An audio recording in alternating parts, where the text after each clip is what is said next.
আসসালামু আলাইকুম, welcome to artwork style. আজকে আমি অ্যাম্বুশ পেন্টিং দেখাবো। এখানে একটি কালার প্লেটে আমি অ্যাম্বুশ, এনকে এবং বাইন্ডার এবং কালার একসঙ্গে মিক্সড করে নিয়েছি এবং এই কালারটা আমি ফ্যাব্রিকের উপর পেন্ট করে দেখাবো।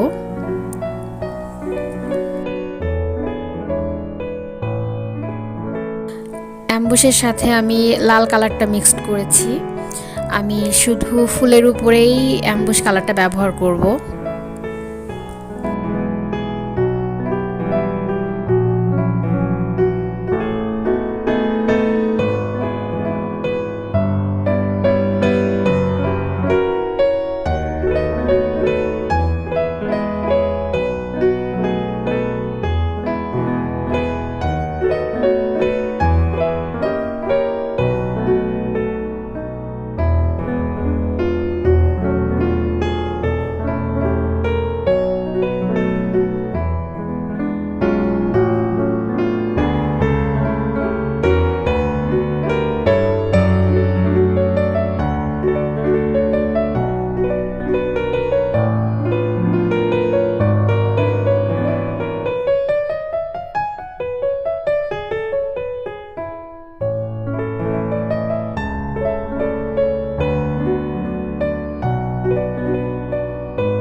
কাপড় অ্যাম্বুশ করার সময় খুব ভালোভাবে লক্ষ্য রাখতে হবে যেন ফুলের সব জায়গায় সমানভাবে কালারটা পড়ে, নয়তো আয়রন করার পরে সব জায়গায় ফুলে উঠবে না সমানভাবে অ্যাম্বুশটা।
আমি শুধু ফুলে অ্যাম্বুশ কালারটা ব্যবহার করব,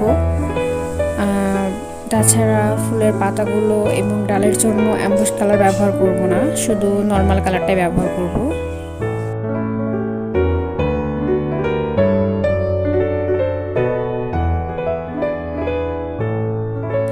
অ্যাম্বুশ গাম জাতীয়, অ্যাম্বুশে ভালোভাবে এনকে বাইন্ডার এবং কালার মিক্স না করতে পারলে আপনার অ্যাম্বুশটা ভালোভাবে ফুলে উঠবে না, সেজন্য অ্যাম্বুশটা ভালোভাবে মিক্সড করতে হবে।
ফুলের ডালগুলো কালার করার জন্য আমি সবুজ কালারটা ব্যবহার করছি, নর্মাল একটা সবুজ কালার, এবং পাতাগুলোর জন্য সবুজ কালার ব্যবহার করব।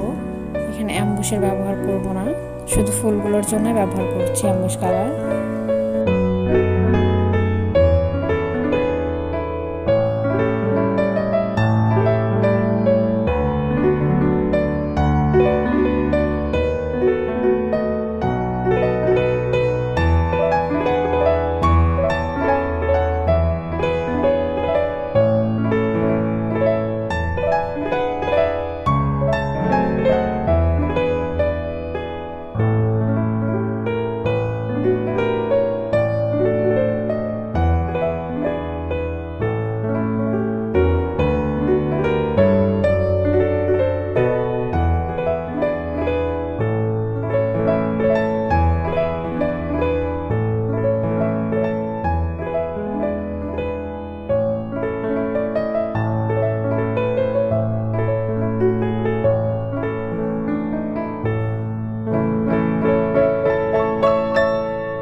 পাতার উপরে পেইন্ট করার জন্য আমি সাদা কালারটা ব্যবহার করছি।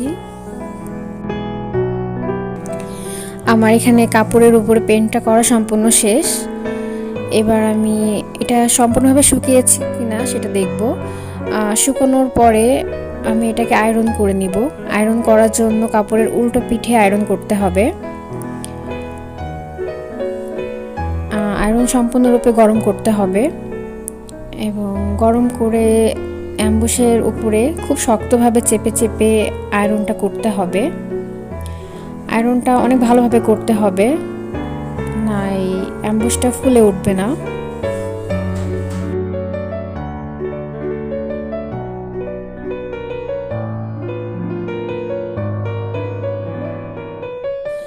আয়রন করে নেওয়ার পরে দেখুন অ্যাম্বুশগুলো কত সুন্দরভাবে ফুলে উঠেছে।